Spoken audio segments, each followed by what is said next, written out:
Yang pertama ada bab 1 pendahuluan, ada latar belakang dalam psikologi belajar. Kemampuan dan intelijensi adalah dua konsep penting yang saling berkaitan, namun memiliki perbedaan mendasar. Memahami kedua konsep ini serta bagaimana keduanya saling mengaruhi jadi penting untuk mengoptimalkan proses pembelajaran. Adapun tujuan dari makalah ini adalah untuk menjelaskan perbedaan antara kemampuan dan intelijensi dalam konteks psikologi belajar, serta menguraikan hubungan yang ada di antara keduanya. Yang selanjutnya ada rumusan masalah.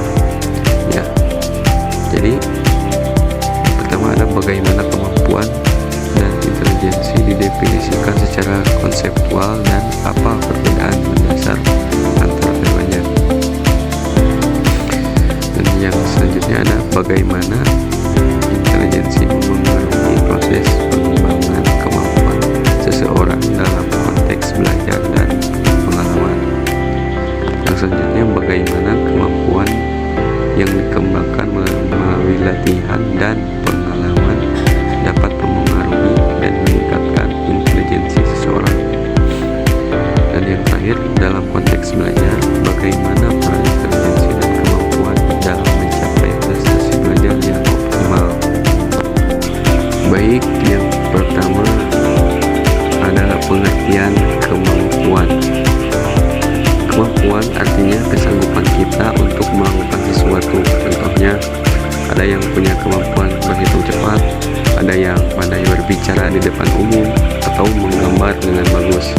Kemampuan ini tidak langsung muncul dari lahir, tapi bisa dilatih melalui belajar, pengalaman, dan latihan terus-menerus. Semakin sering kita berlatih, maka kemampuan kita akan semakin kuat.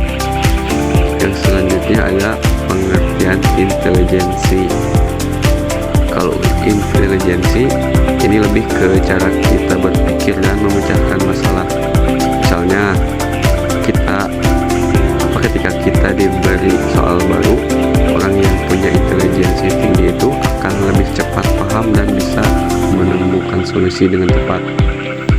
Intelijensi memang ada sejak lahir, tapi tetap bisa dikembangkan lewat pendidikan, latihan berpikir kritis, dan kebiasaan belajar. Ya, assalamualaikum warahmatullahi wabarakatuh. Di sini saya akan memaparkan materi hubungan kemampuan dan intelijensi. Aspek kemampuan intelijensi yaitu sifat dapat dilatih sebagai besar bawaan, peran melaksanakan tugas, memahami dan berpikir, hasil keterampilan nyata, kecerdasan berpikir. Kemampuan dan intelijensi itu saling berhubungan. Kalau kita ibaratkan, intelijensi itu seperti mesin di otak kita, sedangkan kemampuan itu hasil kerja dari mesin tersebut. Jadi intelijensi membantu kita berpikir dan memahami pelajaran, sementara kemampuan membuat kita bisa melakukan dan menguasai yang sudah kita pahami. Dan yang selanjutnya, contoh dalam dunia pendidikan, misalnya siswa A intelijensi tinggi tapi malas belajar, sedangkan siswa B intelijensinya biasa saja tapi rajin berlatih. Hasilnya siswa B sering kali lebih berhasil. Contohnya di sekolah, misalkan ada dua siswa A dan B. Siswa A punya intelijensi tinggi, cepat paham pelajaran, tapi malas belajar. Sementara siswa B intelijensinya biasa saja, tapi rajin dan tekun berlatih. Akhirnya yang lebih berprestasi adalah siswa B. Kenapa? Karena intelijensi memberi potensi, tapi kemampuan membuat potensi itu nyata.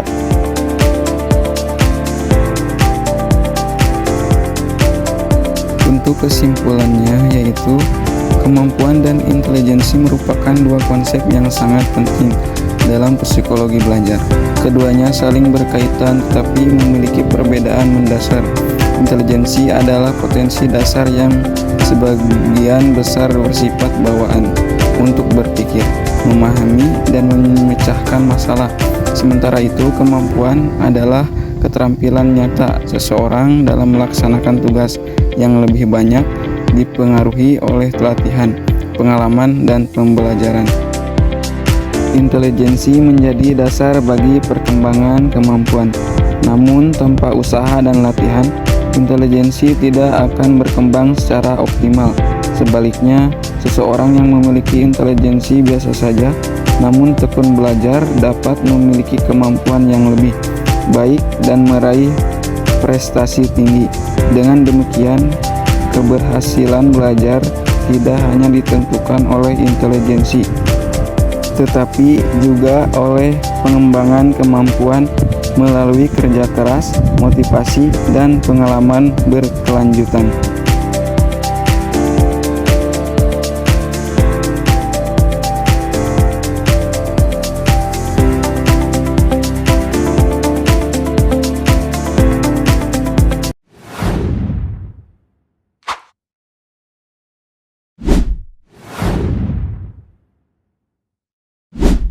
Bagaimana kau merasa bangga akan dunia dan semua